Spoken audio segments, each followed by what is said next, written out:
The rain came down in sheets that Thursday morning in Augusta, Georgia, a relentless downpour that turned the streets into slick mirrors reflecting the gray sky. By noon, it had transformed into a storm that made folks clutch their jackets tighter and curse under their breath as they dashed for cover. Everyone was in a hurry. Everyone except Tom Callahan, a 68-year-old veteran with a face etched by time and trials. His steps were slow, measured, as if he'd learned long ago that rushing didn't change fate. His hands, roughened by years of service and speckled with the faint scars of a life hard lit, clutched a crumpled appointment card as he approached the Augusta Veterans Health Center. The card, worn at the edges, promised a 2:30 checkup, a routine visit to ensure the heart that had carried him through deserts and jungles was still ticking strong. The waiting room was a zoo when Tom arrived. Veterans of all ages filled the space. Some leaned on canes, others sat in wheelchairs, and a few had service dogs curled at their feet. The air smelled of damp clothes and antiseptic, and a muted TV in the corner droned on about a political scandal nobody seemed to care about. Tom approached the front desk, his boots leaving faint wet prints on the linoleum. "Thomas Callahan," he said, his voice low but steady, like a man used to being heard without raising it. "Got a 2:30 with Dr. Harper." The receptionist, a young woman named Jenny Carter, barely looked up from her computer. Her headset was crooked and 3 phone lines blinked red, demanding her attention. "Callahan," she muttered, fingers flying across the keyboard, her brow furrowed. "I don't see you in the system." Tom slid the appointment card across the counter. "Got this in the mail 3 months ago." "Dr. Harper, every 6 months, like clockwork." Jenny took the card, glanced at it, and typed again. "Yeah, looks like you were rescheduled. We sent an email last week." Tom's expression didn't change. "Didn't get no email," he said, not accusing, just stating a fact. Jenny sighed, her patience worn thin by a long shift. "I'm sorry, Mr. Callahan, but we're slammed today. No room." Behind Tom, the line of veterans was growing, their murmurs blending with the patter of rain against the windows. "When can I get seen?" he asked, calm as ever. Jenny glanced at the packed waiting room. "You could try next week, or—" She hesitated, her eyes flickering to the storm outside. "You can wait outside. Maybe we'll have a no-show, but honestly, it's a long shot. Tomorrow's better." Tom nodded once, a small gesture that carried the weight of acceptance. "I'll wait." Jenny's brows lifted slightly. "Sir, it's pouring out there, and we really don't have space inside. You'd be better off coming back." Tom's gaze didn't waver. "I understand." He turned away, his damp jacket clinging to his shoulders. Jenny was already calling the next name before he reached the door. "Sorry, sir," she called after him, half-hearted. "You can wait outside, old man. We're full." Tom stepped into the storm without a word. He had no umbrella, just a worn ball cap that did little to shield him. He settled onto a metal bench under a narrow overhang where rain still lashed at his knees and dripped down his neck.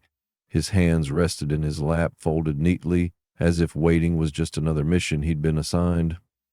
The water soaked his gray hair, plastering it to his scalp, and ran in rivulets down his weathered face. He didn't flinch, didn't shift, didn't curse the weather. He just sat still as stone while the world rushed around him. A nurse, Sarah Miller, hurried past, her scrub spotted with rain. She glanced at Tom, her eyes softening with pity for a moment before she ducked inside, too busy to stop.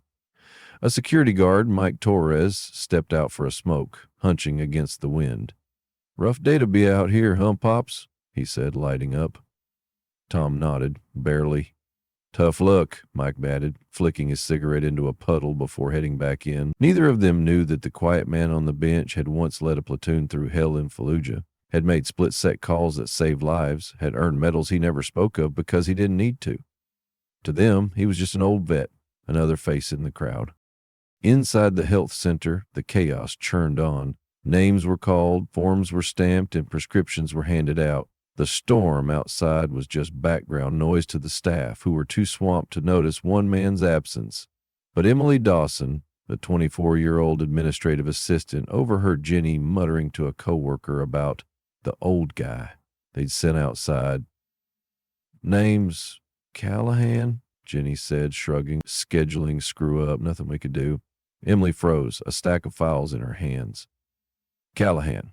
The name hit her like a jolt. She'd heard it before, not in passing, but in stories told around her family's dinner table in Savannah. Her father, retired Colonel Robert Bobby Dawson, had spoken that name with a reverence reserved for legends. Emily set the files down and approached the desk. Did you say Callahan? Thomas Callahan? Jenny nodded, distracted. Yeah, older guy. Sent him outside. Why? Emily's heart quickened. Did he mention serving in Iraq? Operation Desert Hammer? Jenny shrugged again. Didn't ask. Just another vet. What's the big deal? Emily didn't answer.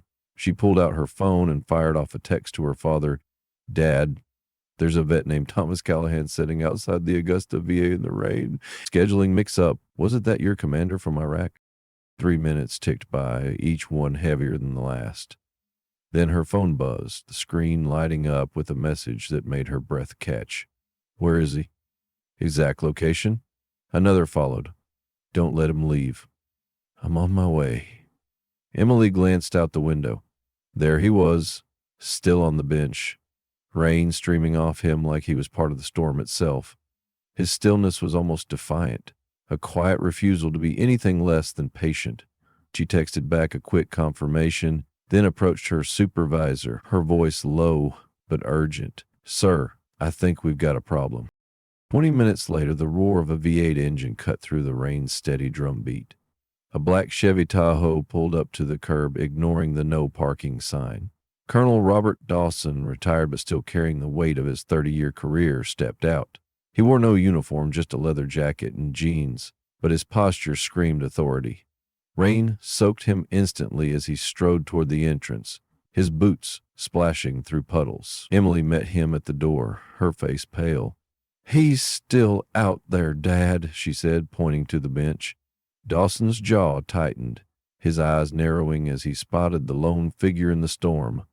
Without a word, he turned and headed back into the rain, his steps deliberate like a man marching into battle. Tom Callahan looked up as Dawson approached, his eyes squinting through the downpour. Recognition flickered, slow but certain. Bobby, he said, his voice rough but warm like gravel smoothed by time. Dawson stopped in front of him, rain dripping from his face. He didn't salute. Too many years had passed for that, but his stance carried the same respect. Commander Callahan, he said, his voice steady despite the storm. You shouldn't be out here. Tom's lips twitched, almost a smile. Just waiting my turn, Colonel. Dawson's expression darkened. Your turn should have been first. The storm hadn't let up, its relentless roar a fitting backdrop for the scene unfolding at the Augusta Veterans Health Center. Inside, the waiting room had fallen into an uneasy hush, the kind that follows a thunderclap when everyone braces for what comes next. Veterans in wheelchairs, leaning on canes or clutching worn VA cards, stopped their conversations, their eyes darting toward the entrance where Colonel Robert Bobby Dawson stood, rain-soaked and unyielding. His presence filled the room like a shockwave, his broad shoulders squared, his gaze sharp enough to cut through steel. He didn't need a uniform to command respect. It was in the way he carried himself, a man forged in the crucible of war, now standing in a linoleum-floored waiting room that suddenly felt too small for his fury. Where's my commander? Dawson's voice wasn't loud, but it carried the weight of a battlefield order, slicing through the hum of fluorescent lights and the distant patter of rain. The receptionist, Jenny Carter, froze, her fingers hovering over her keyboard. I'm sorry, sir, she stammered, her earlier dismissiveness evaporating under the intensity of his stare. Dawson stepped closer, water dripping from his leather jacket onto the floor, each drop marking his advance like a count. Thomas Callahan, he said, each syllable deliberate like a hammer striking stone. Commander Thomas Callahan, where is he? The supervisor, Dr. Allen Pierce, emerged from his office, drawn by the sudden silence. He adjusted his glasses, his practiced smile faltering as he took in Dawson's commanding presence. Sir, can I assist you? He asked, his tone professional but cautious. Dawson's eyes didn't waver. You let Commander Callahan sit out in that storm, he said, his voice low but laced with a barely restrained rage that made the air feel electric. A man who saved my life and the lives of 11 others in Fallujah. A man who held the line when we were overrun, who bled for his country, and you left him out there like he was nothing. The words landed like a gut punch. Jenny's face drained of color, her hands trembling as she glanced at the computer screen as if it could somehow undo her earlier indifference. Dr. Pierce opened his mouth to respond, but Dawson wasn't finished. A scheduling error, he said, repeating the excuse he had overheard from Emily, his daughter, who stood nearby, her eyes wide with a mix of awe and dread. You call that a scheduling error? You put a decorated hero out in the rain like he's some stray dog you didn't have time to deal with? Emily stepped forward, her voice shaking but resolute. Dad, he's still out there, she said, pointing toward the window where Thomas Callahan sat, unmoving, on the metal bench. The rain had turned him into a silhouette, his form blurred by the downpour, but his stillness was unmistakable, a quiet defiance that seemed to mock the chaos insides. You didn't even know who he was, he said, his voice dropping to a dangerous whisper. You didn't care enough to ask. Dr. Pierce swallowed hard, his authority crumbling under the weight of Dawson's words. We didn't know, he managed, but the excuse sounded hollow, even to him. Dawson's eyes flashed. You shouldn't have needed to know, he snapped. He's a veteran. In a veteran's hospital, every man and woman in this room has a story you'll never understand, and you let one of the greatest sit out there in the cold because you couldn't be bothered to find a chair. The waiting room was now a tableau of stunned faces. Veterans who had been slouched in their seats sat up straighter, their eyes fixed on Dawson. A woman with a service dog clutched its leash tighter, her lips trembling as she glanced toward the window. An older man with a Vietnam War cap lowered his head as if in silent salute to the figure outside. The air was thick with shame, a collective realization that they'd all failed the man who'd never failed his country. Emily, unable to bear the silence, moved to a computer terminal. I'm pulling his file, she said, her voice barely above a whisper. Her fingers flew across the keyboard, and within moments the largest monitor in the reception area flickered to life, displaying a military database entry. The room's attention shifted to the screen as Emily read aloud, her voice cracking with emotion. Commander Thomas Callahan, Bronze Star with Valor, Purple Heart, Silver Star nominee, Operation Desert Hammer, Iraq, 2003. Credited with the successful extraction of a surrounded reconnaissance team under heavy enemy fire, wounded while ensuring the complete evacuation of all personnel. She paused, her eyes scanning further, and her voice broke as she continued. Refused medevac until all subordinates were secured despite severe shrapnel wounds and significant blood loss. The words hung in the air, each one a testament to a sacrifice most in the room could barely fathom. Emily scrolled further, her voice trembling but resolute. Post-Iraq service includes training over 250 junior officers developing tactical protocols still in use today. Volunteered for a second tour in Afghanistan at age 50 when he could have taken a desk job stateside. Served as senior tactical advisor for high-risk operations. The room was silent save for the rain's steady drumbeat against the windows. Jenny stared at her desk, her face burning with guilt. Dr. Pierce's shoulders sagged, his professional composure shattered. The veterans in the waiting room were no longer just patients. They were witnesses to a truth that cut deep. Outside, through the glass, Tom Callahan remained, his silhouette a quiet rebuke to their oversight. He hadn't moved, hadn't sought shelter, hadn't raised his voice. He'd simply waited as if the world's indifference was just another battle he'd learned to endure. Dawson turned toward the exit, his boots heavy on the linoleum. You don't deserve him, he said, his voice barely audible but carrying to every corner of the room. But I do. The automatic doors slid open with a soft hiss, the sound of rain swelling briefly before fading as they closed behind him. Outside, Tom sat unchanged, water streaming down his face, his eyes fixed on some distant point only he could see. Dawson approached, his steps slowing as he neared the bench. The rain soaked his jacket, but he didn't care. He stopped in front of Tom, and for a moment the two men just looked at each other, the weight of their shared past heavier than the storm. Commander Callahan, Dawson said, his voice thick with emotion, He removed his ball cap, rain immediately drenching his hair. "You shouldn't be out here." Tom's eyes met his, a flicker of recognition softening their hardness. "Bobby," he said, his voice rough but steady, "just waiting my turn." Dawson shook his head, his throat tightening. "Your turn was earned a long time ago, sir. In blood." Without another word, Dawson extended his arm, offering support. Tom hesitated, then took it, rising slowly from the bench. His movements were stiff, not from age, but from the weight of a life spent carrying others. Dawson shielded him from the rain as best he could, guiding him toward the black Tahoe parked at the curb. Inside the center, faces pressed against the windows, staff and veterans alike, watching in silence. Jenny's hands covered her mouth, tears welling in her eyes. Dr. Pierce stood frozen, his clipboard forgotten in his hand. A young veteran in a wheelchair whispered to the man next to him, "That's what a hero looks like." As Dawson opened the passenger door for Tom, a voice called out from the entrance, "Commander Callahan!" It was Dr. Pierce, clutching a hastily grabbed umbrella, his face a mask of regret. "Please, we had no idea. Let us make this right." Tom turned, water dripping from his cap, and looked at the doctor with eyes that held no anger, only a quiet wisdom that cut deeper than any rebuke. "Rain falls on everyone, Doc," he said, his voice calm but piercing. "The difference is who notices who's getting wet."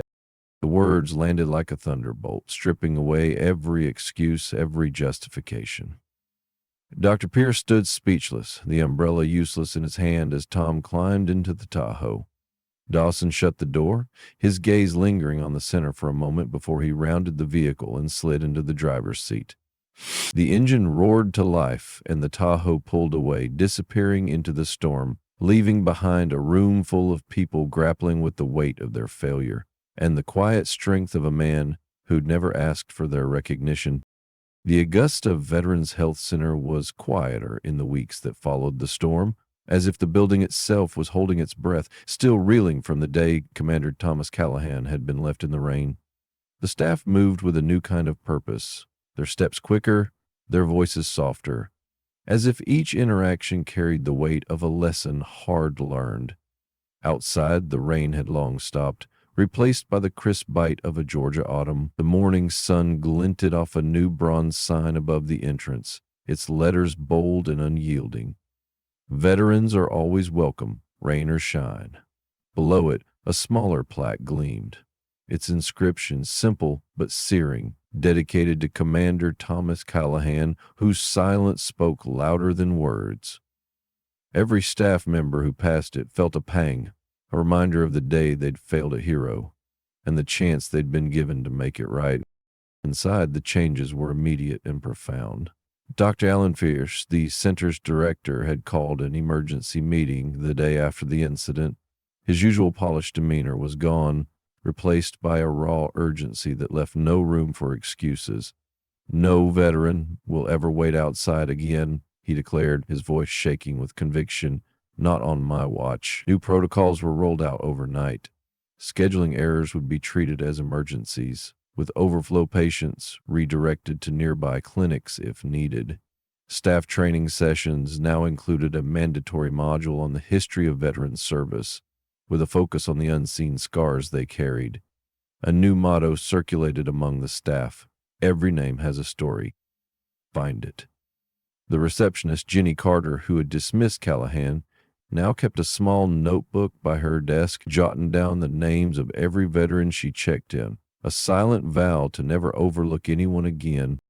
3 weeks later, on a clear October morning, the center's routine was interrupted by a familiar figure stepping through the automatic doors. Thomas Callahan walked in, his steps as deliberate as ever, his worn ball cap pulled low. He carried a large cardboard box, its edges taped shut, and set it gently on the front desk. Jenny looked up, her breath catching as she recognized him. Her face flushed with shame, and she stood, fumbling for words. "Commander Callahan," she stammered, I'm so sorry for what happened. I didn't know." Tom raised a hand, his expression calm but firm, stopping her mid-sentence. "Water under the bridge, miss," he said, his voice steady, carrying the same quiet authority that had silenced a battlefield. This ain't about apologies. Winter's coming. He nudged the box forward. These are for any vet who shows up without a proper coat. Make sure they get it. Jenny opened the box, her hands trembling. Inside were a dozen new jackets, thick, warm, in various sizes, each one carefully folded. She looked up at Tom, tears brimming in her eyes. "Why would you do this?" she whispered. "After what we did to you?" Tom's gaze softened, but he didn't answer right away. Instead, he turned to survey the waiting room, where veterans watched in silence, some recognizing him from whispered stories that had spread like wildfire since that rainy day. A young nurse, Sarah Miller, who had hurried past him in the storm, approached hesitantly. "Commander Callahan," she said, her voice barely above a whisper. "Can I ask you something?" Tom nodded, his weathered face unreadable. Sarah took a breath, her eyes searching his. "Why didn't you tell us who you were? Your medals, your service. You could have walked in here and demanded a seat, and we would have listened." The question hung in the air, heavy with the weight of their collective guilt. Tom considered it for a moment, his lips curving into a small, almost imperceptible smile that seemed to light up the room. "Because," he said, his voice low but clear, "I wanted to see who you thought I was without the medals. In my experience, how folks treat the nameless tells you more about their heart than how they treat the famous." The words landed like a quiet thunderclap, rippling through the room. Jenny's tears spilled over, and she turned away, unable to meet his gaze. Sarah's hand flew to her mouth, stifling a sob. The veterans in the waiting room shifted, some nodding slowly, others wiping their eyes. An older man in a Marine Corps cap stood, his cane trembling in his hand, and offered Tom a slow, respectful nod. The room felt alive with a shared understanding, a recognition that this man, who had faced enemy fire and carried the weight of countless lives, had chosen to teach them a lesson, not with anger, but with humility. Dr. Piers, alerted by the commotion, emerged from his office. He froze when he saw Tom, his clipboard slipping slightly in his hand. "Commander Callahan," he said, stepping forward, his voice thick with emotion. "We've made changes. Your name is on the plaque outside. We're honoring you, sir, for what you did, for what you're still doing." Tom's eyes flickered to the window, where the bronze plaque caught the morning light. He shook his head slightly. "That plaque ain't for me," he said. "It's for every vet who's ever been told to wait. Make sure it means something." Before anyone could respond, the door slid open again, and Colonel Robert Dawson strode in. His leather jacket was dusted with early frost, and his eyes locked onto Tom with the same reverence they'd held in the storm. "Commander," he said, his voice carrying across the room. "I heard you were back." Tom's smile widened. "Just a fraction. Couldn't stay away, Bobby. Too many folks need a hand." Dawson's gaze softened, but there was a fire in it, a determination that hadn't faded since their days in Fallujah. "You're still leading, sir," he said. "Always will be." The two men stood in silence for a moment, the weight of their shared history palpable. Then Dawson gestured toward the door. "Got a minute? There's something I need to show you." Tom nodded, but before he followed, he turned back to the room, his eyes sweeping over the staff and veterans, watching him. "Take care of each other," he said simply. "That's all that matters." With that, he followed Dawson out, leaving the box of jackets and a room full of people forever changed. Outside, Dawson led Tom to a quiet corner of the parking lot where a small crowd had gathered. Veterans, some in wheelchairs, others with families, stood around a newly planted oak tree, its leaves a fiery red against the autumn sky. A simple stone marker at its base read, "In honor of Commander Thomas Callahan, whose courage and compassion remind us to see the hero in every veteran." Dawson turned to Tom, his voice low. "This was their idea," he said, nodding toward the crowd. "They heard your story. They wanted to make sure no one forgets." Tom stared at the tree, his expression unreadable. For a moment he seemed to be somewhere else, back in the deserts of Iraq, or perhaps in the countless moments he'd chosen duty over comfort. Then he spoke, his voice barely audible. "I didn't do it for this." Dawson placed a hand on his shoulder. "I know, sir. That's why it matters." As the crowd began to disperse, a young veteran in a wheelchair rolled up to Tom, His face was scarred, his eyes haunted, but there was a spark of something new in them. "Commander," he said, his voice rough, "I was in Afghanistan. Lost my legs. Thought no one cared, but hearing about you, it makes me think maybe I'm not invisible." Tom knelt beside him, his movements slow but deliberate, and looked him in the eye. "You're not invisible," he said. "Never were. Keep fighting, son. That's what we do." The young man nodded, tears streaming down his face, and Tom stood, his own eyes glistening but steady. Dawson watched in silence, his heart swelling with pride and pain. The oak tree swayed gently in the breeze, its leaves whispering a promise of permanence. But as Tom turned to walk away, a shadow crossed his face, a flicker of something unresolved, a burden he carried that even Dawson couldn't name. The crowd parted for him, their murmurs of respect following him like a tide. Yet the question lingered in the air, unspoken but heavy. What had Tom seen in the rain that day, and what battle was he still fighting deep within the silence he wore like armor?